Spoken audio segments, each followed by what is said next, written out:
In one of our older videos, I had asked for some submissions, some questions, and somebody had asked about what it's like owning a game store.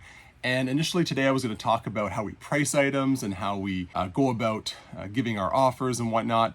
However, I walked in this morning and I saw this. And this is a PS Vita case. And on top of the PS Vita case was a beautiful condition PS Vita. It was stolen. And you know, unfortunately, these things do happen. We do occasionally find empty cases on the shelves where the game is missing.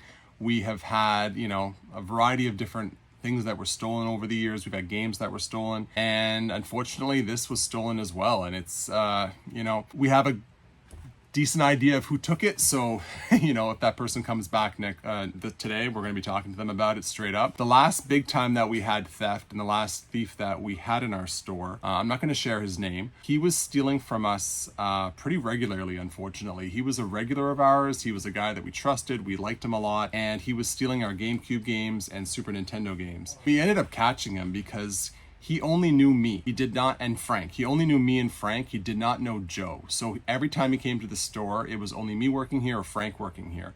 So one day Frank was working at the cash and Joe was out on the floor restocking games.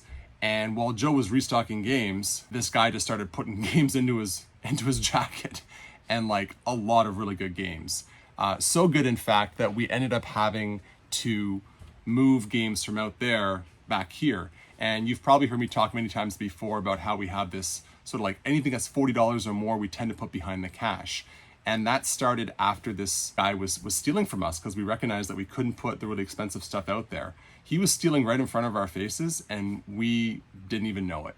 And you know, you feel a bit of embarrassment. You feel really violated because this is somebody that you trusted. And so Joe caught him, and Joe was pretty good about it. He basically grabbed him, dragged him out of the store, out of the flea market, I should say, because we're located in a flea market. Took him out of the store, walked him to the flea market, saying, you know, that this guy stole, so that everyone else would know not to have him back in here. You know, it really sucked. It hurt, and you know, we're pretty decent guys here, and you know, for people to steal from us, you know, it just hurts, because we're not this big store that, you know, has crazy overhead, right? Like, we paid cash for that.